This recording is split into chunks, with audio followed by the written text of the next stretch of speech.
Hello everyone, welcome back to Career Crack Hub. और कैसे हैं आप सब? आई होप आप सब बहुत बहुत मज़े में होंगे और आप सबकी जो एग्ज़ाम की प्रिपरेशन है वो भी बहुत अच्छी चल रही होगी। ये जो प्लेटफॉर्म है जहाँ पे अभी मैं आपको पढ़ा रही हूँ, यहाँ पे आपको अलग अलग कॉम्पिटिटिव एग्ज़ाम्स के लिए बहुत सही तरीके से प्रिपरेशन करवाई जाती है। और अभी हमारे 2-3 जो बैचेस हैं उनके रिजल्ट भी इतने पॉजिटिव आए हैं और आप सबकी मेहनत भी रंग लाई है। और इस चीज़ को ध्यान में रखते हुए हम लोग आप सबके लिए केवीएस का बैच लेकर आए हैं, जहाँ पे बहुत ही मिनिमम प्राइस में आप इस बैच को परचेज कर सकते हैं। और अगर आपको सरकारी टीचर बनने का सपना आपने देखा है तो उसको फुलफिल भी कर सकते हैं। ये बैच की इन्फॉर्मेशन है। बाकी और इन्फॉर्मेशन के लिए आप हमें टेलीग्राम पे ज्वाइन कर सकते हैं। लिंक आपको वीडियो के डिस्क्रिप्शन में मैं दे दूंगी। टेलीग्राम पे ज्वाइन इसलिए नहीं करना कि मैं इसका प्रमोशन कर रही हूँ। टेलीग्राम पे ज्वाइन करने के पीछे की वजह और खासियत वो ये भी है कि वहाँ पे हम आपको मंथली कंपाइलेशन देते हैं करंट अफेयर्स का, जहाँ पे एक लिमिटेड टाइम में आप काफ़ी अच्छा प्रिपेयर कर सकते हैं, जहाँ पे एक लिमिटेड टाइम में आप बहुत सही तरीके से अपनी प्रिपरेशन को कंटिन्यू कर सकते हैं। Just give me a minute, यहाँ पे कुछ एक एरर आ गया है।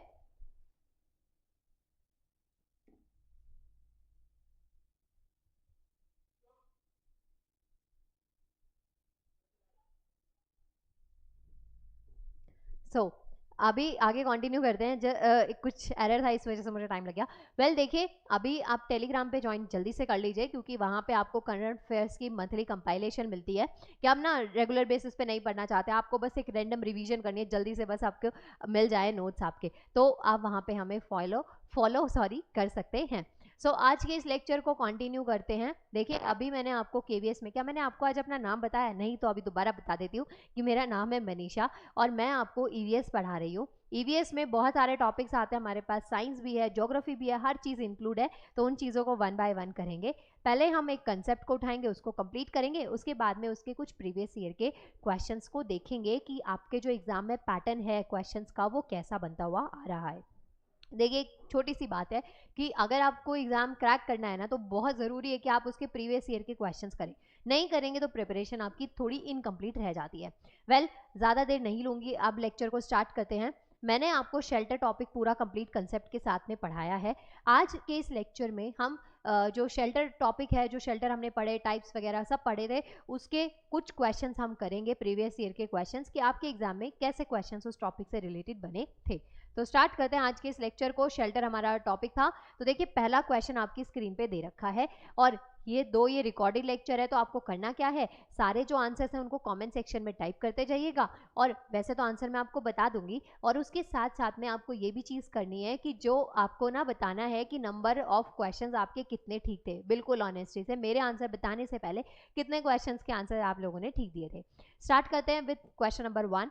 तो पहला क्वेश्चन कहता है, shelter is the necessity for, आश्रय की जो आवश्यकता है ना, वो हमें किसके लिए जरूरत है? अब मानिए आपने लेक्चर नहीं देखा तो आपको पता ही नहीं होगा कि शेल्टर क्या होता है, तो मैं बता देती हूँ।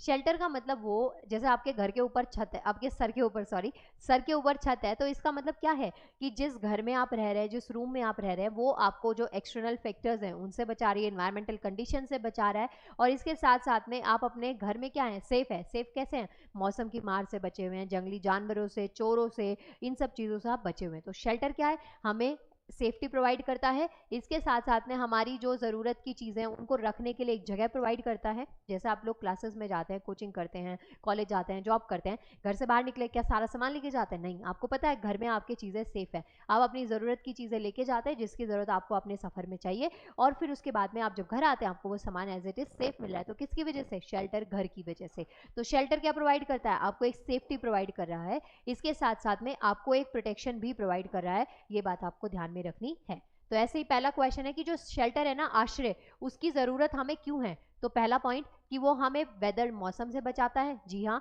दूसरा पॉइंट है, स्वतंत्र रूप से रह पाते हैं इसके अंदर, मतलब आपका घर है तो आप अपनी चॉइस से रह रहे हैं, जैसे भी आपका मन करे वैसे आप रह रहे हैं। ठीक है। दूसरी चीज़, चिल्ड्रन, बच्चों की जो सुरक्षा है वो भी बहुत होती है। मानिए बच्चा बाहर रोड पे है तो एक्सीडेंट के केसेस हैं, कोई उठा के ले जा सकता है, घर में है बच्चा सेफ है। ठीक है। तो आश्रय की आवश्यकता क्या इन तीनों की वजह से होती है या इनमें से कोई एक है? या आंसर है ऑल और द अबव, मतलब इन ये सारे के सारे ठीक है। तो बताइए इस क्वेश्चन का आंसर क्या है? पहला क्वेश्चन है कि जो शेल्टर है उसकी नेसेसिटी क्या है, मतलब शेल्टर की जरूरत क्यों है हमारे लिए। तो इस क्वेश्चन का आंसर क्या है बच्चा? इस क्वेश्चन का आंसर है आपके पास में ऑल ऑफ दी अबव।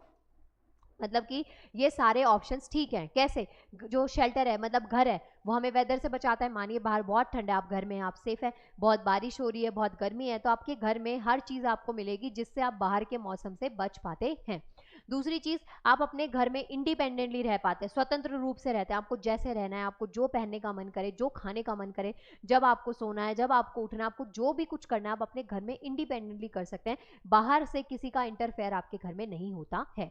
तीसरी चीज़ है, बच्चों की सेफ्टी भी प्रोवाइड करता है। जो घर है ना वो क्या करता है, सेफ्टी प्रोवाइड करता है बच्चों को। तो ये सब पॉइंट्स आपको यहाँ पे याद रखने हैं। तो शेल्टर की नेसेसिटी इन सब चीज़ों के लिए ज़रूरत होती है। और इस क्वेश्चन का आंसर क्या है? ऑप्शन डी, यानी कि गिवन सारे ऑप्शंस क्या हैं हमारे पास, ठीक हैं। नेक्स्ट क्वेश्चन नंबर 2 पे बढ़ते हैं। क्वेश्चन नंबर 2 कहता है इग्लू इज द हाउस फॉर। इग्लू जो है ना वो किसका घर है? अगर आप लोगों ने मेरे शेल्टर वाले लेक्चर्स को कंप्लीटली देखा है, मैंने उसको 3 पार्ट्स में कवर अप किया है, अगर आपने शेल्टर पूरा पढ़ा है ना तो एक भी क्वेश्चन आपका गलत नहीं हो सकता। लेकिन आप लोग डीट हैं, आपने नहीं पढ़ा, तो हो सकता है कि गेस वर्क में एक आधा क्वेश्चन ऊपर नीचे हो जाए। नेक्स्ट क्वेश्चन हमारे पास में जो इग्लू है, इग्लू जो हाउस है वो किसका घर होता है? कैसे जगह पे होता है? क्या वो कोल्ड एरियाज यानी ठंडी जगह पे पाया जाता है, या रेगिस्तान वाले एरियाज में पाया जाता है? यहाँ पे मैं ऑप्शन लिख देती हूँ आपके पास में। रेगिस्तान में पाया जाता है, या फिर जो बारिश वाले एरियाज होते हैं, बारिश जहाँ पे बहुत ज़्यादा होती है, या फिर सारे ऑप्शन ठीक है। मतलब इग्लू कहाँ पाया जाता है? ठंडी जगहों पे, गर्म जो रेगिस्तान वाले एरियाज होते हैं वहाँ इग्लू बनता है, या फिर जो बारिश वाले एरियाज होते हैं वहाँ पे इग्लू बनता है, या गिवन में से तीनों ऑप्शंस ठीक है, मतलब ये तीनों जगह पे पाया जाता है। तो बताइए इस क्वेश्चन का आंसर क्या है?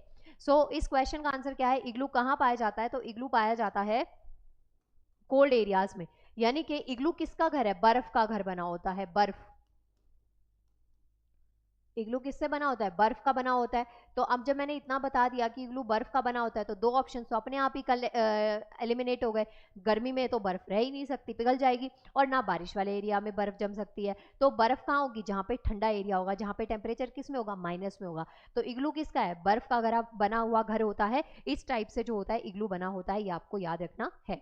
फिर उसके बाद में नेक्स्ट हमारे क्वेश्चन पे बढ़ते हैं। क्वेश्चन नंबर 3 है आपके पास में, just a minute. Question number 3, high risk buildings are, मतलब कि 4 ऑप्शंस आपको यहाँ दे रखे हैं और पूछा ये गया है इन चारों बिल्डिंग्स में से सबसे ज्यादा जो रिस्की बिल्डिंग्स होती हैं, यानी आप अपने घर के अंदर हैं, सेफ है, आपको पता है, लेकिन इन चारों में से कौन सी ऐसी जगह है जहां पे अगर आप अंदर हैं तो आप बहुत रिस्क में हैं, आपके ऊपर कभी भी कोई भी खतरा मंडरा सकता है। एक्सटर्नल खतरे की बात करूँ, ये नहीं है कि आपकी मम्मी की उड़ती हुई फ्लाइंग चप्पल आपके ऊपर आ रही है, पापा की डांट पड़ रही है, घर में किसी, आप सबसे छोटे हैं तो आपको कूट दिया गया है, वो वाली खतरे की बात नहीं करी जा रही है। यहाँ कुछ एक्सटर्नल खतरों की बात करी जा रही है। ऑप्शंस देखते हैं। पहले तो क्वेश्चन देखिए, मतलब सबसे ज्यादा जोखिम वाली जो इमारतें हैं, मतलब सबसे ज्यादा खतरा इन 4 जगह में से कहां पे होगा? कच्चे घर में होगा। मल्टी स्टोरी बिल्डिंग्स का मतलब होता है, एक मिनट रुकिए, ऑप्शंस लिख देती हूँ मैं आप लोगों के लिए। मल्टी स्टोरी बिल्डिंग्स का मतलब होता है बहुमंजिला इमारत, बहु मंजिला इमारत, या फिर हाउस विद 1 और 2 फ्लोर, मतलब छोटे घर जो होते हैं 1 या 2 फ्लोर के घर होते हैं, और या फिर फोर्ट और पैलेसेस यानी कि किले और जो किला और महल होते हैं।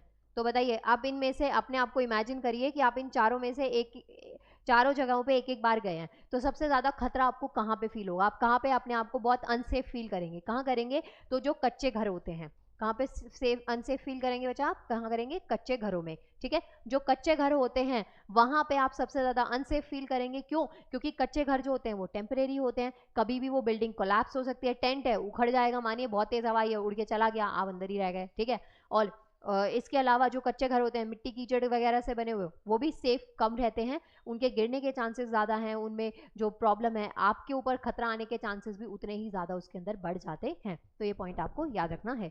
पहला पॉइंट आपको याद रखना है, आंसर क्या होगा? कच्चा घर। तो अब यहाँ पे एक और बात मैं आपको बता देती हूँ, जब हम हाउस पढ़ते हैं, शेल्टर पढ़ते हैं, तो हमारे पास बहुत सारे डिफरेंट डिफरेंट टाइप के शेल्टर्स हमने पढ़े थे, लेकिन घर की बात करें तो 2 टाइप के जो घर है वो आपको ध्यान रखने हैं। एक होता है कच्चा हाउस और एक क्या होता है? पक्का हाउस। कच्चा हाउस का मतलब होता है कि ऐसे घर जो कि टेम्परेरी चीजें यूज करके हमने बना ले, जैसे कीचड़ का यूज कर लिया, जैसे टेंट का यूज कर लिया, बैम्बूज वगैरह लकड़ी का यूज कर लिया, टेम्परेरी बेसिस पे आप बना रहे हैं, ठीक है। और जो पक्के घर होते हैं वो सीमेंट, कंक्रीट, ब्रिक, इन चीजों के मजबूती के साथ उन घरों को बनाया जाता है। तो दो टाइप के घर याद रखते हैं, कच्चा हाउस और पक्का हाउस, ठीक है।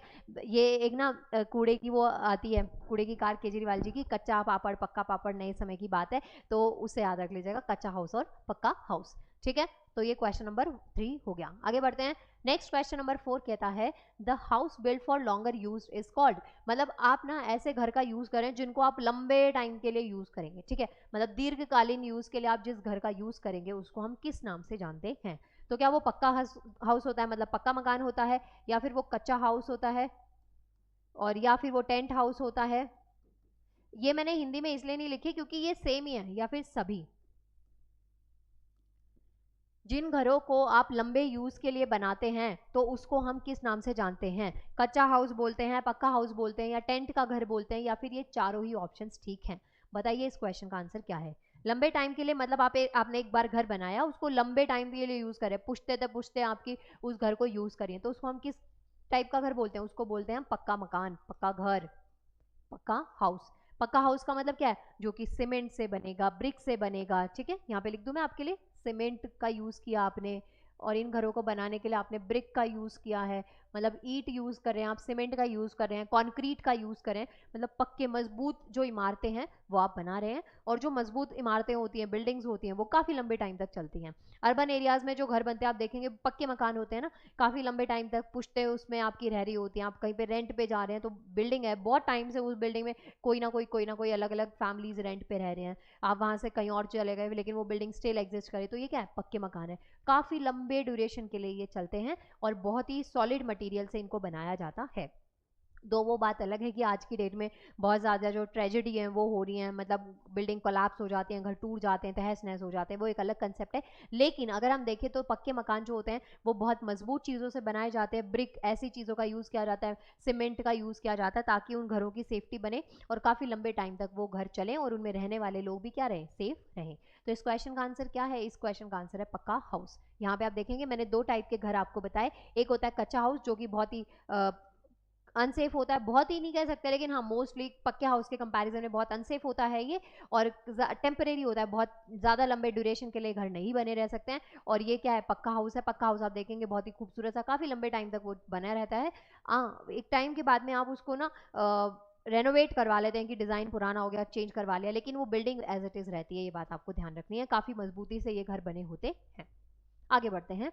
नेक्स्ट क्वेश्चन कहता है which animal can live both in land and water, तो जो कौन सा जानवर है ना वो जमीन और पानी दोनों पे रह सकता है। अब ये आपसे पूछा गया है, देखिए आपके पास में पॉइंट आता है, लाइक कोई ऐसे जानवर होते हैं जो जमीन पे रहते हैं, कोई ऐसे जानवर होते हैं जो पानी में रहते हैं। यहाँ क्वेश्चन में पूछा गया है कि वो कौन सा जानवर है भाई जो बताइए जमीन में भी रहे और पानी में भी रहे। तो ऑप्शन है आपके पास में, क्या वो फ्रॉग है, मेढक है, या फिर रैबिट है, रैबिट को क्या कहते हैं हम हिंदी में, रैबिट मुझे ध्यान नहीं आ रहा, एक मिनट, खरगोश, रैबिट को क्या कहते हैं, खरगोश।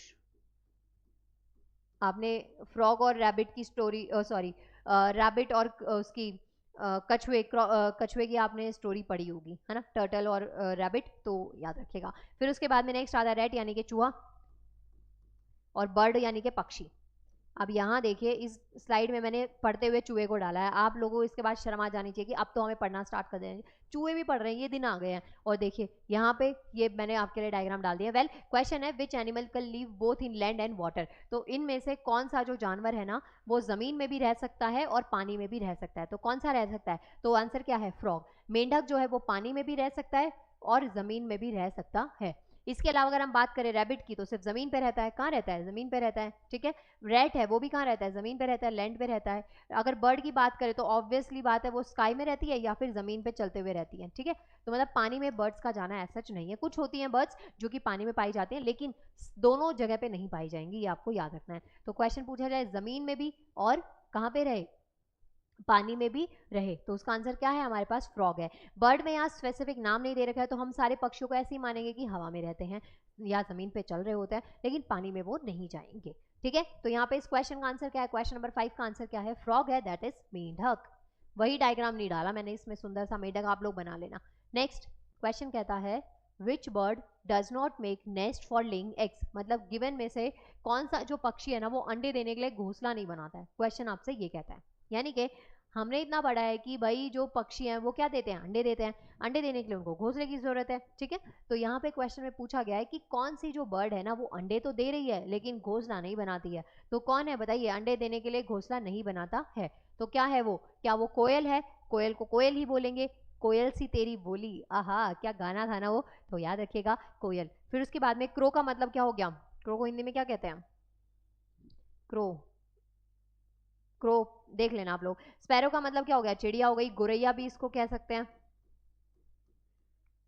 क्रो नहीं आ रहा, स्पैरो चिड़िया भी हो सकती है, गोरैया भी हो सकती है, ट्रस्ट में बिल्कुल दिमाग में नहीं आ रहा है इसका हिंदी का नाम, पर क्रो आपने देखा ब्लैक कलर की बर्ड जो होती है। पिजन का मतलब हो गया कबूतर। तो यहाँ पे क्वेश्चन में आपसे ये पूछा गया है कि जो घोंसला बनाने के लिए कौन सा पक्षी घोंसला बनाता नहीं है अंडे देने के लिए, तो आंसर क्या है, कोयल। आंसर क्या है, कोयल। ये भी ब्लैक कलर की होती है, जो क्रो है वो भी कैसा होता है, ब्लैक कलर का होता है, ये बात आपको याद रखनी है। आगे बढ़े नेक्स्ट क्वेश्चन के ऊपर। नेक्स्ट क्वेश्चन कहता है which bird choose to make nest in between thorn और मेहंदी हेज। देखिए क्वेश्चन कहता है कि कौन सा जो पक्षी है ना वो कांटों के बीच में अपना घोंसला बनाता है, मतलब जहां बहुत सारे कांटे ना वहां पे घोंसला बनाता है। सोच रहे हैं इसके पीछे का लॉजिक क्या हो सकता है, सेफ्टी, ऑब्वियस सी बात है, कांटों के बीच में बनाएगा तो और बर्ड्स वगैरह नहीं आएंगे, उनके घोंसले को नहीं गिराएंगे। अगर ऐसी जगह घोंसला बनाए जहाँ पे कोई भी आके गिरा जाए तो अनसेफ रहेगा। तो यहाँ पे पूछा गया है कि गिवन में से जो कौन सा पक्षी है ना वो थ्रोन यानी कांटों के बीच में घोंसला बनाना पसंद करता है। तो आंसर में पूछा गया है क्या वो कबूतर, डव है, डव एक बर्ड होती है, नॉट एग्जैक्टली कबूतर बट डव होता है, ठीक है। टेलर बर्ड होती है, बाबर होता है या सन बर्ड होती है, ये सारी जो है ये बर्ड्स के नाम आपको यहाँ पे दे रखे हैं। तो यहाँ पे पूछा गया है कौन कांटों के बीच में अपना वो बनाता है घोंसला, तो आंसर क्या है यहाँ पे डव। देखिए ऐसे कांटे कांटे कांटे और यहाँ पे बीच में इन्होंने घोंसला बना रखा है, पर ये डव का घोंसला नहीं है, मैं बता रही हूँ कि कांटों के बीच में घोंसला बनाया जाता है। ओके आगे बढ़ते हैं नेक्स्ट क्वेश्चन पे। Question number 8, which of the following insect prefer to live alone. देखिए क्वेश्चन कहता है कि गिवन में से कौन सा जो कीट है, कीट पतंगे है ना वो अकेले रहना पसंद करती हैं। मोस्टली जो इंसेक्ट है ना वो ग्रुप में पाए जाते हैं, अगर हम चींटी की बात करें ग्रुप में पाए जाते हैं, मच्छरों की बात करें ग्रुप में पाए जाते हैं। यहाँ क्वेश्चन में पूछा गया है कि गिवन में से कौन सा जो कीट है, कौन सा जो इंसेक्ट है वो किस में पाया जाता है, सोलो पाया जाता है, मतलब ग्रुप में नहीं पाया जाता। तो टर्माइट्स का मतलब हो गया दीमक, हनी बी का मतलब हो गया मधुमक्खी, और आंट का मतलब हो गया चींटी। तो यहाँ पूछा गया है कि इनमें से कौन ग्रुप में नहीं रहता। अब ऐसे बोल सकते हैं शेर अकेला ही आता है मैम ग्रुप में तो गिद्ध आते हैं, आप लोग ऐसे बोल सकते हैं, लेकिन यहाँ जो पूछा गया है वो आपसे पूछा गया है कि गिवन में से जो कौन सा कीट है ना वो अकेले रहना पसंद करता है, मतलब कौन अकेले रहता है, तो कौन रहता है, स्पाइडर। आंसर क्या है इसका, स्पाइडर है। स्पाइडर यानी कि मकड़ी, मकड़ी का जाला आपने देखा होगा, जब मकड़ी का नेट बनता है, वेब बनता है, जो कि मेरी ड्राइंग बहुत खराब है लेकिन स्टिल मैं आप लोगों के लिए ट्राई कर रही हूँ, कुछ ऐसा सा ही होता है ना, ये बीच में मकड़ी भी बनाती, रुकिए आज आप लोगों को फील आएगा, ये मकड़ी है, इसको मकड़ी इमेजिन कर लेना, बीच में एक ही मकड़ी होती है। तो मकड़ी जो है वो अकेली पाई जाती है। अगर हम चींटी देखें तो वो भी हमने देखी है ग्रुप में पाई जाती है। मधुमक्खी का जो छत्ता होता है, बिहाइव जो होता है मधुमक्खी का छत्ता, उसमें आप उसको छेड़िए, बहुत सारी मधुमक्खियां आपके ऊपर अटैक बोल देंगी। इसके साथ साथ में जो दीमक है, लकड़ी पे दीमक लग जाता है ना, पूरी लकड़ी को खत्म कर देता है, तो वो भी क्या है, ग्रुप में पाया जाता है, मतलब बहुत सारे दीमक एक साथ में पाए जाते हैं, ठीक है। तो ये सब चीजें किस में पाई जाती हैं, ग्रुप में। लेकिन स्पाइडर इकलौता ऐसा है जो कि कैसे पाया जाता है, सोलो पाया जाता है, यानी कि सिंगल पाया जाता है, ग्रुप में नहीं पाया जाता है। फिर देखिए नेक्स्ट आता है what effect on the formation of the grassland. घास के मैदानों के निर्माण पे क्या प्रभाव पड़ता है, आई मीन अगर घास के मैदान है उनके ऊपर इनमें से किसका प्रभाव पड़ेगा, आपको ये आंसर बताना है। पहला ऑप्शन है सॉइल यानी मिट्टी का, दूसरा ऑप्शन है वेदर यानी मौसम का, तीसरा ऑप्शन है बोथ ए एंड बी यानी दोनों चीजों का इफेक्ट पड़ेगा, और चौथा ऑप्शन कहता है ना तो मिट्टी से कोई लेना देना है भाई और ना वेदर से कोई लेना देना है। बताइए इस क्वेश्चन का आंसर क्या है। आंसर देते रहिए जब तक मैं आपको ये बताना चाहती हूँ कि आप हमें टेलीग्राम पे ज्वाइन कर सकते हैं, आपको क्लासेस की अपडेट्स वहीं पे मिलेंगे। कई बार होता है जो आपको शेड्यूल मिलता है, टाइम टेबल होता है, उसमें क्लासेस थोड़ी बहुत शफल हो जाती है, थोड़ी बहुत ऊपर नीचे हो जाती हैं, तो वो सारे अपडेट्स जो है ना वो आपको टेलीग्राम पे मिलेंगे। इसके साथ साथ में टेलीग्राम पे हम आपको डेली बेसिस पे असाइनमेंट प्रोवाइड करते हैं, हम आपको वहाँ पे शॉर्ट वीडियोज़ को प्रोवाइड कर रहे हैं, और उसके साथ साथ में टेलीग्राम पे हम आपको जो है मंथली कंपाइलेशन, जो ट्रिक्स वगैरह होती हैं वो सब भी प्रोवाइड करते हैं, तो बहुत ज़रूरी है। टेलीग्राम का लिंक आपको वीडियो के डिस्क्रिप्शन में मिल जाएगा। ओके आगे बढ़े। तो देखिए क्वेश्चन कहता है कि जो घास के मैदान है उनके निर्माण पर क्या प्रभाव, किसका प्रभाव मेनली पड़ता है। तो मिट्टी का, मौसम का, बोथ ए एंड बी, दोनों का, या फिर ना ए का ना बी का। तो इसका आंसर क्या है, बोथ ए एंड बी, यानी मिट्टी भी इफेक्ट करेगी और मौसम भी। घास के जो मैदान है उनको मिट्टी भी इफेक्ट करेगी और मौसम भी इफेक्ट करेगा। यानी ज़्यादा अच्छा मौसम नहीं होगा, घास ग्रो नहीं करेगी, मिट्टी जो भूमि है वो ज़मीन कैसी हो सकती है, बंजर हो सकती है। मिट्टी में उपजाऊपन होना बहुत ज़रूरी है, तभी घास के मैदानों में घास उगेगी, नहीं तो सूखी ज़मीन जैसे रेगिस्तान में होती है ऐसे आपको देखने को मिल सकती है। तो इसका मतलब इस क्वेश्चन का आंसर क्या होगा, बोथ ए एंड बी, यानी कि दोनों ही चीज़ें जो हैं फॉर्मेशन, अगर हम ग्रासलैंड्स की बात करें तो दोनों ही चीज़ें उस पर ऊपर इफेक्ट डालती हैं। आगे बढ़ते हैं नेक्स्ट क्वेश्चन पे। क्वेश्चन नंबर 10 कहता है factors which play important role in making of shelter. Question कहता है यहाँ पे बच्चा, आश्रय के निर्माण में महत्वपूर्ण भूमिका निभाने वाले कारक कौन से हैं। मतलब कि आपको ना शेल्टर बनाना है, यानी आपको अपने रहने लायक जगह बनानी है। और यहाँ क्वेश्चन में आपसे पूछा गया है कि जब आप शेल्टर का निर्माण कर रहे हैं तो उनमें से कौन सी चीज जो है ना शेल्टर पे यानी आश्रय के निर्माण पे इफेक्ट डालती है।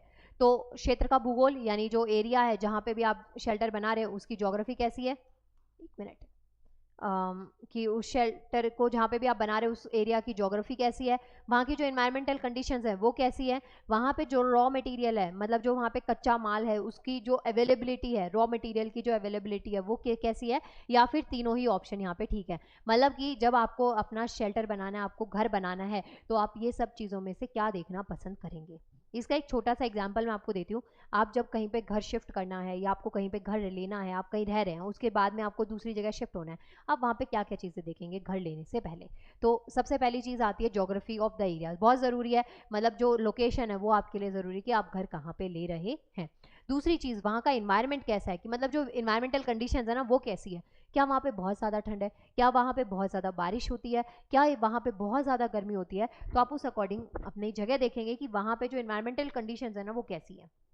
देखिए रेगिस्तान वाले एरियाज होते हैं, बहुत गर्मी होती है, वहाँ पे आपको घर यूजुअली देखने को नहीं मिलेंगे, ठीक है, शेल्टर बन ही नहीं सकता, मिट्टी बहुत ज़रूरी होती है, ठीक है। दूसरी चीज़, बहुत नॉर्थ साइड में ऊपर चले जाए हिमालय की साइड पे जहाँ पे बहुत बर्फ गिरी है, बहुत नॉर्थ ईस्ट में कई ऐसे एरियाज जहाँ पे हल भर के बारिश होती है, बहुत एक्सेस में बारिश होती है, तो ऐसी जो ऑफ कंडीशंस होती है ना वहाँ पे शेल्टर का निर्माण नहीं किया जाता है, ठीक है। तो यहाँ क्वेश्चन में पूछा गया है कि कौन कौन से जो कारक है उस पर निर्भर करते हैं। तो ये चारों ही ऑप्शन है कि वहाँ पे आपकी जो ज़रूरत है, रॉ मटेरियल की अवेलेबिलिटी हो रही है, नहीं आप अपनी लिवलीवुड को चलाने के लिए आपको इन मटेरियल की ज़रूरत पड़ेगी, ज्योग्राफिकल कंडीशंस भी आप वहाँ पे देखेंगे, और उसके साथ साथ में जो एरिया की ज्योग्राफी है वो भी आप देखेंगे। तो यानी कि चारों ही ऑप्शंस क्या है यहाँ पे करेक्ट है, ये आपको याद रखना है।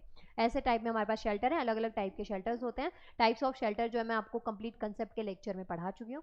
फर्स्ट टाइम अगर आप इस वीडियो पे आए हैं तो आप वहाँ पे प्ले लिस्ट में जाके चेक कर सकते हैं, जहाँ पे मैंने पहले आपको कंसेप्ट पढ़ाया है और उसके बाद में अब मैं आपको यहाँ पे प्रीवियस ईयर के कुछ क्वेश्चंस करवा रही हूँ।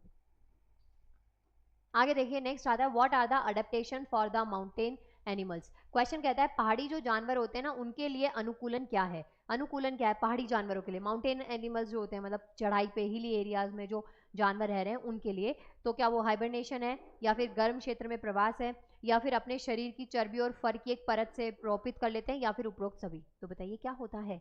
तो इस क्वेश्चन का आंसर भी क्या है, ऑल ऑफ दी अबव, ठीक है।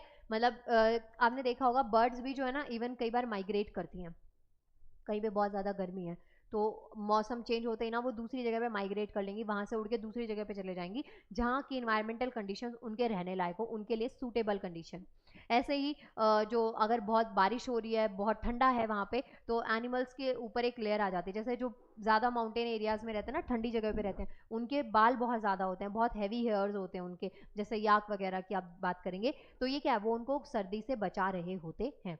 तो ये बात आपको याद रखनी है कि फर की एक परत से रोपित करना। तो इसका आंसर क्या है, ऑल ऑफ दी अबव। तो what are the adaptation for mountain animals, यानी पहाड़ी जानवरों के लिए अनुकूलन क्या है, तो चारों ही ऑप्शंस यहाँ पे, आई मीन तीनों ही ऑप्शंस क्या हैं, ठीक हैं। आगे बढ़े नेक्स्ट क्वेश्चन पे।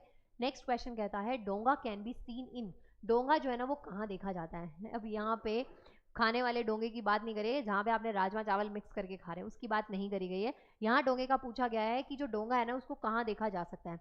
तो कश्मीर की डल लेक में, जो लद्दाख के हिली एरियाज होते हैं वहाँ देखा जा सकता है, असम में देखा जा सकता है, या हर जगह, इन तीनों ऑप्शंस में सब जगह पे डोंगा को देखा जा सकता है। तो बताइए इस क्वेश्चन का आंसर क्या है। तो डोंगा जो है ऐसा, ऐसी देखिए बोट है, ये इसके ऊपर घर बना हुआ है, ठीक है। तो ये कहाँ मिलेगा, ये कहाँ मिलता है, डल लेक, कश्मीर की डल लेक में मिलता है। एक मिनट इसको मैं ऐसे कर दूं आप लोगों के लिए। हाँ जी, तो जो कश्मीर की डल लेक है ना, कश्मीर की डल झील है, वहां पे ये जो डोंगा है ये पाया जाता है, ये बात आपको याद रखनी है। एक और इंपॉर्टेंट बात मैं आपको बताना चाहती हूँ, जो ये डल लेक है इससे रिलेटेड एक और क्वेश्चन बनता है, दैट इज शिकारा। शिकारा भी कहाँ पे? डल लेक में। अभी शिकारा की ऑनलाइन जो बुकिंग है वो हो जाती है। स्टार्ट किसने किया है? उबर ने इसकी स्टार्टिंग करी है कि आप अपनी राइड को हसल फ्री बना सकते हैं, बिना वहाँ पे लाइनों में वेट करे जो शिकारा है उसको बुक कर सकते हैं। आगे बढ़ते हैं नेक्स्ट क्वेश्चन पे। देखिए नेक्स्ट क्वेश्चन कहता है, in Assam where it rains too much houses are prefer to make from. मैंने आंसर बता दिया इस क्वेश्चन का, हाँ जी हो गया। नेक्स्ट, इन असम मतलब असम में ना बहुत ज़्यादा, जहाँ पे बहुत ज़्यादा बारिश होती है, बहुत अधिक वर्षा होती है, वहाँ पे घर बनाना अधिक पसंद किया जाता है। किससे घर बनाते हैं? देखिए असम में बारिश होती है, इसकी वजह से जो घर होते हैं ना उनको 8 से 10 फीट ज़मीन से ऊपर बनाया जाता है ताकि उन घरों को बाढ़ से बचाया जा सके। पहली बात तो आपको ये याद रखनी है। दूसरा पॉइंट यहाँ पूछा गया है कि जो असम के घर होते हैं उनको किससे बनाया जाता है? तो क्या बांस बैम्बू से बनाया जाता है, बर्फ से बनाते हैं, पत्थर से बनाते हैं या मिट्टी से बनाते हैं? तो यहाँ पे अगर मानिए आपको ज्यादा नॉलेज नहीं है तो ना आप ऑप्शंस को एलिमिनेट भी कर सकते हैं। Let me help you. कैसे? मैंने कहा आपको असम में बारिश क्या हो रही है? बहुत ज्यादा हो रही है। तो बहुत बारिश अगर कहीं पे है तो मड से तो कोई चीज बनी नहीं सकती, ये तो आपको पता है ना, बर्फ से बन सकती। ठीक है, तो या तो आप स्टोन का यूज करेंगे या फिर आप किसका यूज करेंगे? बैम्बू का यूज करेंगे। क्लियर हो गया इतना? दूसरी चीज, आप अब इन दोनों में से ऑप्शन को कैसे चूज करेंगे? मैंने आपको बताया कि ऐसे एरियाज जहाँ पे बारिश बहुत हो रही है तो वहाँ पे क्या होता है, ज़मीन से 8 से 10 फीट ऊपर घरों को बनाया जाता है। तो पत्थर से तो ये पॉसिबल नहीं है, इतना ऊपर आप कैसे बनाएंगे? और पत्थर बहुत हैवी भी होता है, तो इस वजह से बांस का यूज़ किया जाता है। बैम्बू स्टिक का जो है, बांस की लकड़ियाँ जो होती हैं उनका इस्तेमाल असम में घर बनाने के लिए किया जाता है और ज़मीन से 8-10 फीट ऊपर करते हैं ताकि जो बाढ़ का खतरा है वो घरों पर कम हो। ये आपको याद रखना है। तो ऑप्शन, इस क्वेश्चन का आंसर क्या है? बैम्बू है। ऑप्शन ए है इस क्वेश्चन का आंसर, बैम्बू, यानी कि बांस। बांस का इस्तेमाल हम यहाँ पे करते हैं। आगे देखिए नेक्स्ट क्वेश्चन आता है, सेलेक्ट द करेक्ट स्टेटमेंट। यहाँ पे 4 ऑप्शंस आपको दे रखे हैं, चौथा तो एलिमिनेट कर दीजिए, ऑल ऑफ द अबव है। उसके अलावा 3 ऑप्शंस दे रखे हैं। पूछा गया इन 3 ऑप्शंस में से जो कौन सी स्टेटमेंट है वो करेक्ट है, यानी 3 में से कौन सी जो स्टेटमेंट है, जो कथन है, कहा गया कथन सही है। पहला है, scorpion live in a group, it shelter is called as bull. ठीक है, बिच्छू जो होते हैं ना वो समूह में रहते हैं और जो उनका आश्रय होता है वो उनको क्या कहते हैं? बिल कहते हैं। पहला पॉइंट। दूसरा कहता है कि जो शहद है वो मधुमक्खियों के छत्ते से निकाला जाता है, कि जो हनी है उसको बिहाइव, बिहाइव का मतलब क्या है? जो मधुमक्खी के छत्ते होते हैं। तो क्वेश्चन में पूछा गया है कि जो शहद है उसको मधुमक्खी के छत्ते से एक्सट्रैक्ट किया जाता है, मतलब शहद को मधुमक्खी के छत्ते से निकाला जाता है। थर्ड ऑप्शन कहता है केंचुए जो होते हैं वो वर्मिन कंपोस्ट बनाने में सहायक होते हैं और वो मिट्टी में क्या होते हैं? बिल में रहते हैं। इसके साथ साथ में एक पॉइंट और लिख लीजिएगा कि जो अर्थवर्म है यानी कि केचुए हैं, केचुओं को किसान का मित्र भी कहा जाता है। किसान का मित्र यानी कि फार्मर फ्रेंड जो है, फार्मर फ्रेंड, वो किसको कहा जाता है? वो कहा जाता है केचुओं को, यानी कि अर्थवर्म को फार्मर फ्रेंड के नाम से भी जाना जाता है। तो क्वेश्चन में पूछा गया है कि गिवन में से करेक्ट स्टेटमेंट कौन सी है?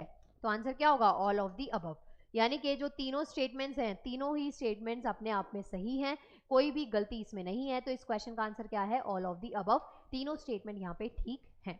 आगे बढ़े, नेक्स्ट क्वेश्चन है, सिलेक्ट द परमानेंट शेल्टर। तो यहाँ पे देखिए आपके पास 2 टाइप होते हैं, एक होता है टेम्परेरी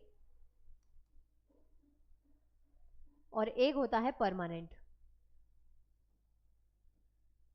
एक क्या होता है? टेम्परेरी, और एक क्या होता है बच्चा? परमानेंट। तो 2 टाइप के शेल्टर होते हैं। टेम्परेरी का मतलब होता है जिनको आपने कुछ टाइम के लिए बनाए, टेंट वगैरह लगा के, और फिर जैसे ही आप उस जगह से मूव करें आपने उस शेल्टर को भी अपने साथ उठाया, बोरिया बिस्तर समेटा और चल दिए। और परमानेंट का मतलब होता है फिक्स्ड, ब्रिक, चट्टान, पत्थर, इन चीजों का यूज करके मजबूती के साथ आप किसी घर को बना रहे हैं।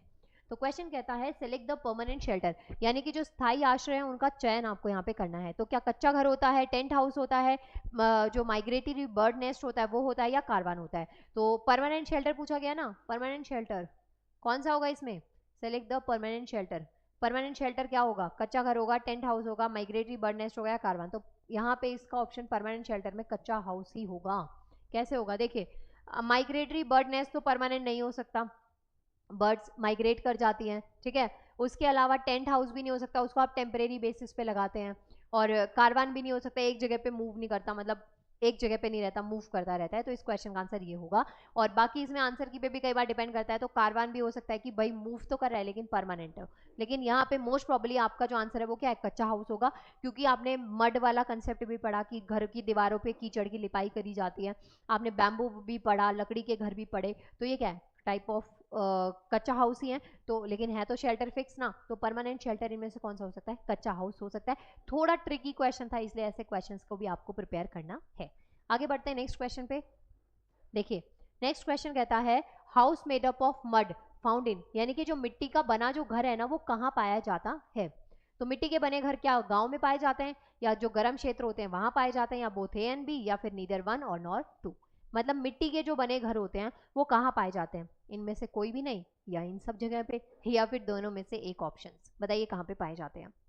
वेल ये बताते बताते आप मुझसे भी 1 मिनट बात कर लीजिए, मुझे बताइए कि आज के जो क्वेश्चंस है वो आपको कैसे लग रहे हैं। आप सबकी ना ऐसे ही बहुत अच्छे से प्रिपरेशन करवाई जाएगी, आपको कंसेप्ट भी पढ़ाया जाएगा, आपको प्रीवियस ईयर के क्वेश्चंस भी कराए जाएंगे हमारे इस बैच में, और इसके साथ साथ में आपको मेंटरशिप भी मिलेगी कि आप अगर बीच में आप में बहुत कॉन्फिडेंस की लैकनेस आ रही है, आप बहुत डीमोटिवेट फील कर रहे हैं, आपका मन नहीं कर रहा है एग्जाम देने का, वो मन नहीं कर रहा है पढ़ाई करने का, बहुत नेगेटिव थॉट्स आ रहे हैं, उन सब चीज़ों के लिए भी हम आपके लिए अवेलेबल हैं। तो आप हमें ज्वाइन भी करिए, टेलीग्राम पे भी करिए, और उसके साथ साथ में अगर आपको खुशी मिलती है तो आप केवीएस के बैच में भी अपने आप को इनरोल करवा सकते हैं, नहीं करवाना उसके लिए भी कोई ज़बरदस्ती नहीं है, आपको यूट्यूब पे भी क्लासेस मिलेंगी तो वहाँ से भी आप कर सकते हैं। ओके आगे बढ़ते हैं, इस क्वेश्चन का आंसर आप मुझे बताइए कि जो मड होता है, मिट्टी के जो बने घर होते हैं वो कहाँ होंगे, तो वो गर्म क्षेत्र में भी पाए जाते हैं और गाँव में भी पाए जाते हैं, तो इस क्वेश्चन का आंसर क्या है, बोथ ए एंड बी। समझ गए इतना, आपको ये याद रखना है। बाकी इन घरों की जो दीवारें होती है उसमें कीचड़ का, गोबर का, उपलों का, इनकी लिपाई कर दी जाती है ताकि जो घर है वो अंदर से कैसे रहें, ठंडे ठंडे रहें, ठंडा ठंडा कूल कूल रहें, गर्मी में भी जो एक्सेसिव हीट है, बहुत ज़्यादा गर्म हीट है, बहुत गर्मी है, उससे भी ये आपको बचाएंगे, ये आपको याद रखना है। आगे बढ़ते हैं नेक्स्ट क्वेश्चन पे। देखिए ऐसे खूबसूरत से घर बनाए जाते हैं, देख रहे हैं ना कितनी अच्छी पिक्चर है, ऐसे ही घर बनाए जाते हैं। क्या कभी आप इन घरों में रहे, देखें आपने घर, बहुत ठंडे होते हैं, बहुत ज़्यादा। ओके आगे बढ़े नेक्स्ट क्वेश्चन पे। नेक्स्ट क्वेश्चन कहता है why animal skins and fur used in igloo on floor.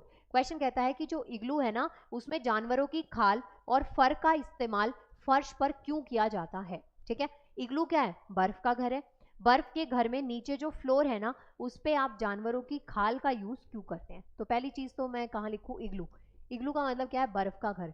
अब मानिए बहुत से ऐसे भी बच्चे होंगे जिनको ये नहीं पता होगा तो आप आंसर नहीं दे पाएंगे। इग्लू का मतलब क्या है, बर्फ का घर। अब क्वेश्चन में पूछा गया है कि जो बर्फ का घर है उसमें जानवर की खाल का यूज किया जाता है और फर का इस्तेमाल करते हैं फर्श पे, जैसे आप कारपेट यूज करते हैं ना अपने घर पे, फ्लोर पे कारपेट का यूज करें, तो ऐसे यहाँ पे पूछा गया है कि हम भाई इग्लू का यूज क्यों कर रहे हैं, इग्लू में इनका यूज क्यों करते हैं। तो पहला ऑप्शन है आप इसको ऐसा कारपेट कालीन के रूप में यूज करना चाहते हैं, दूसरा है आप ब्यूटी को एनहेंस करना चाहते हैं यानी सुंदरता बढ़ाना चाहते हैं, तीसरा कहते हैं कि टू मेक इग्लू वार्म मतलब इग्लू को आप गर्म करने के लिए यूज करें, चौथा कहता है ऑल ऑफ दी अबव। तो बताइए इसका इस्तेमाल इसमें जानवरों के फर का यूज क्यों किया जाता है इग्लू के अंदर। इस क्वेश्चन के आंसर भी दो हो सकते हैं। पहली बात अगर मैं करूं प्रैक्टिकली, अगर हम इस क्वेश्चन का आंसर देखें, सबसे सटीक जो ऑप्शन है ना वो मुझे लग रहा है ये वाला, कि जो ये फर और एनिमल स्किन है ना ये क्या करती है, गर्म रखती है। लोग ना अब तो ये चीज़ें बहुत कम हो गई है, ये हंटिंग पोचिंग ये इलीगली हो गया है, इसको बैन भी कर रखा है गवर्नमेंट ने, लेकिन ना इसका यूज़ किया जाता है, लेदर के जो कपड़े वगैरह होते हैं उसमें क्या होता है, इन स्किन का यूज़ किया जाता है, एनिमल स्किन का हम लोग यूज़ करते हैं। तो ये क्या करते हैं, आपकी वार्मनेस बढ़ाते हैं, ठीक है, स्किन को वार्म रखते हैं, गर्मी ठंड से बचाते हैं। तो पहला ऑप्शन तो ये ठीक है कि वार्म, ये तो ज़रूरी आंसर, लेकिन माइट बी पॉसिबल कि इसका आंसर ऑल ऑफ दीज भी हो जाए, कि ब्यूटी को एनहेंस कर दिया और एज अ कारपेट भी आप यूज़ कर रहे हैं। तो कई बार कुछ क्वेश्चन के आंसर जो है वो आंसर की पे भी डिपेंड कर जाते हैं, लेकिन अगर हम इस क्वेश्चन में जाएं तो आप मेरे साथ जाना चाहें तो ऑप्शन आपका ये है कि ये जो इग्लू है वो घर को मतलब जानवरों की खाल और जो फर है उसका इस्तेमाल इग्लू में इसलिए किया जाता है ताकि इसको क्या रखा जाए, वार्म रखा जाए, इसको गर्म रखा जाए, ये बात आपको याद रखनी है। आगे देखिए नेक्स्ट क्वेश्चन है why mountaineers use 2 layer of plastic to make tents.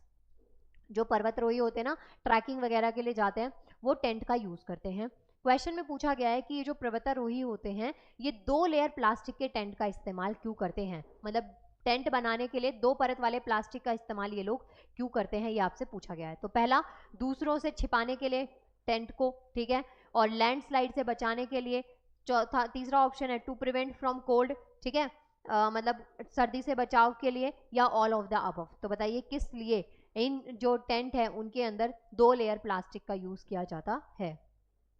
Clear हो गया। इसमें ना ऑप्शन ए में कुछ आपका एरर है, बाकी इस क्वेश्चन का answer all of the above होगा। मतलब ठंड से भी बचा सकते हैं ये, और लैंडस्लाइड की जो सिचुएशन है उससे भी बचाया जा सकता है। लेकिन अगर हम मेनली आंसर की बात करें तो इस क्वेश्चन का आंसर ना ऑप्शन ए। इन ऑप्शंस के अकॉर्डिंग ना आप आंसर पे जाइए, जस्ट अ मिनट। इस क्वेश्चन का जो आंसर आप देंगे ना वो ये दे दीजिए, आंसर है इसका ये वाला दे दीजिएगा, ठीक है। अगर मानिए अगर हम प्रैक्टिकली देखें, लैंडस्लाइड हुई भी तो टेंट तो दब जाएगा ना, 2 लेयर प्लास्टिक को 3 लेयर प्लास्टिक को क्या फर्क पड़ रहा है। आप चादर ओढ़ के सो जाइए, आप ब्लैंकेट रैप करके सो जाइए, आपके ऊपर लैंडस्लाइड होगी तो दबेंगे आप लोग, तो ये भी हो सकता है। तो इस क्वेश्चन का आंसर क्या है, टू प्रिवेंट फ्रॉम कोल्ड, सर्दी से बचाव के लिए भी हम इसका यूज करते हैं। मौसम की मार से बचाने के लिए भी हम जो ये माउंटेनियर्स होते हैं वो डबल लेयर प्लास्टिक का यूज करते हैं। आगे बढ़े। नेक्स्ट क्वेश्चन कहता है ground floor of Ladakh is use for. Ladakh में ना 2 फ्लोर के घर होते हैं, एक होता है ग्राउंड फ्लोर, एक अपर फ्लोर। ग्राउंड फ्लोर का यूज क्यों किया जाता है, तो वहां पे नीचे जानवरों को और जो जरूरी सामान होता है उसको रखते हैं, और पहले फ्लोर पे वहां पे लोग रहते हैं। लेकिन जब मौसम चेंज होता है, बहुत ज्यादा ठंड हो जाती है, तो जो ऊपर रह रहे हैं लोग वो भी कहाँ जाते हैं, ग्राउंड फ्लोर पे आ जाते हैं। तो क्वेश्चन पूछा गया है कि ग्राउंड फ्लोर जो लद्दाख का उसमें यूज क्यों किया जाता है, आवश्यक चीजों को रखने के लिए, जानवरों को रखने के लिए, बोथ ए एंड बी, और नीदर 1 और 2। तो मैंने आपको बता दिया इस क्वेश्चन का आंसर क्या है, बोथ ए एंड बी, यानी दोनों ऑप्शंस ठीक है। एनिमल्स को भी रखने के लिए और जो जरूरत की चीजें होती हैं उनको रखने के लिए भी लद्दाख के घरों में भूतल का इस्तेमाल किया जाता है। नेक्स्ट क्वेश्चन नंबर 20 है कंसीडर द फॉलोइंग स्टेटमेंट, मतलब आपको निम्नलिखित कथनों के ऊपर विचार करना है। पहला कथन कहता है कि इनमें ना आपको करेक्ट स्टेटमेंट बतानी है। हाँ जी, करेक्ट पूछा गया है, कौन सी स्टेटमेंट करेक्ट है। क्वेश्चन कहता है temporary shelter are made by the cement and bricks. जो अस्थायी शेल्टर होते हैं ना वो सीमेंट और ब्रिक से बनते हैं। पहला ऑप्शन क्या हो गया, गलत हो गया। क्यों, क्योंकि टेम्परेरी शेल्टर किससे बनेंगे, मड वगैरह से बनेंगे, ऐसी चीजों से ना जो काफी लंबे टाइम तक नहीं चलती। सीमेंट ब्रिक इनका यूज परमानेंट शेल्टर बनाने के लिए किया जाता है, तो पहला ऑप्शन गलत। दूसरा, temporary house are made taking view in future. अस्थायी मकान जो भविष्य को देखते हुए बनाए जाते हैं, तो ऑप्शन बी भी गलत है, क्योंकि टेम्परेरी शेल्टर सिर्फ आप कुछ टाइम के लिए बनाते हैं, आप ट्रैकिंग के लिए गए तब आपने बना लिए। आपका घर कहीं पे बन रहा है, आप वैसे टेंट लगा के रह रहे हैं, जो बिल्डिंग्स बनाते हैं, लेबर वगैरह काम करती हैं, टेम्परेरी शेल्टर बनाते हैं, तंबू गाड़ के रह रहे होते हैं, तो कुछ टाइम के लिए बनता है, तो टेम्परेरी शेल्टर का दूसरा ऑप्शन भी गलत। तीसरा ऑप्शन कहता है जो टेम्परेरी हाउस होते हैं ना वो टेंट हाउस हो सकते हैं, कारवान हो सकते हैं, शेल्टर होम्स हो सकते हैं, तो जी हाँ, थर्ड ऑप्शन ठीक है। इस क्वेश्चन का आंसर क्या होगा, option A, that is only 3। तो इस क्वेश्चन का आंसर क्या है, ऑप्शन ए, ओनली 3। आगे बढ़े। नेक्स्ट क्वेश्चन है, आगे भी आपको स्टेटमेंट्स को ही कंसीडर करना है और करेक्ट स्टेटमेंट आपसे पूछी गई है। Koel make it nest on mango tree. देखिए पहला क्वेश्चन कहता है कि जो कोयल है ना वो अपना घोंसला आम के पेड़ पे बनाती है, एकदम गलत है। जहां पे स्पेसिफिक ट्री को मेंशन कर दिया जाए उसको तो पहले डिलीट मार देना। दूसरा, ये तो अपना घोंसला ही नहीं बनाती है, बताया था ये क्वेश्चन मैंने आपको। नेक्स्ट क्वेश्चन कहता है Indian robin make its nest with soft twigs, roots and wood. जो इंडियन रॉबिन है ना वो सॉफ्ट जो टहनी होती है, जड़ होती है, उनका उपयोग करके अपना घोंसला बनाते हैं, तो जी हाँ बिल्कुल ठीक बात है। दूसरा है जो बर्बर्ट होती है वो किससे, छेद में अपना घोंसला बनाते हैं, हाँ जैसे पेड़ का जो तना है उसमें छेद करके अपना घोंसला बनाते हैं, तो ये भी ठीक है। तो इस क्वेश्चन का आंसर क्या है, बोथ सॉरी ऑप्शन 2 और 3, मतलब 2 और 3 इस क्वेश्चन का करेक्ट आंसर है, ये बात आपको याद रखनी है। आगे क्वेश्चन है specialities of house made up of mud are, मतलब जो मिट्टी के घर होते हैं ना उनकी विशेषता क्या होती है। तो इनके जो वॉल्स होती हैं, दीवारें होती हैं वो बहुत थिक होती हैं, और जो रूफ होती हैं वो फूडर मतलब छतें जो होती हैं वो बुशेस झाड़ी वगैरह से बनी होती हैं। तीसरी बात है कि ये जो हाउस होते हैं इनको मड से या फिर काउ डंग यानी कि गोबर से पेंट किया जाता है। किसकी बात करी गई है, मड के जो घर मिट्टी के घर होते हैं, तो जी हाँ बिल्कुल ठीक है। ऐसे इनकी छतें होती हैं, मिट्टी गोबर से इनको क्या किया जाता है, पेंट किया जाता है, ताकि घर कैसे रहे, ठंडा रहे। तो ऑल ऑफ दी अबव यानी कि उपरोक्त सभी इस क्वेश्चन का आंसर है। नेक्स्ट क्वेश्चन है special Windows made up of would found in houses of Srinagar, मतलब जो श्रीनगर के घर होते हैं ना उनमें लकड़ी की बनी हुई विशेष खिड़कियां होती हैं, उनको क्या कहते हैं, या जो लकड़ी के घर बने होते हैं उनको क्या कहते हैं, मेहराब कहते हैं, डब कहते हैं, बोथ ए एंड बी कहते हैं, या फिर नीदर 1 और नॉट 2। या तो मेहराब और डब कहते हैं, या दोनों कहते हैं, या फिर इनमें से कुछ भी नहीं होता है। तो इस क्वेश्चन का आंसर क्या है, बोथ ए एंड बी। तो इन घरों को जो श्रीनगर के जो घर होते हैं उनको मेहराब भी कहा जाता है और बच्चा इसको डब भी कहा जाता है, ये बात आपको याद रखनी है। आगे बढ़े, हो गया हमारे क्वेश्चंस। 23 क्वेश्चंस मैंने आपको आज के इस लेक्चर में प्रीवियस ईयर के करवाए हैं। कमेंट सेक्शन में आप सबका तहे दिल से स्वागत है, बताइएगा आपको ये लेक्चर की सीरीज़ कैसी लगी है। बाकी आप हमें यहाँ सब जगह पे फॉलो कर सकते हैं। टेलीग्राम मेरा स्पेशली रिकमेंडेशन होता है क्योंकि यहाँ पे आपको बहुत सारी काम की चीज़ें मिलती हैं। बाकी जितना मैक्स टू मैक्स आप इस वीडियो को लेक्चर को शेयर कर सकते हैं करिएगा। नाउ मिलते हैं नेक्स्ट लेक्चर में। बाय बाय, टेक केयर, ध्यान रखिएगा आप सब।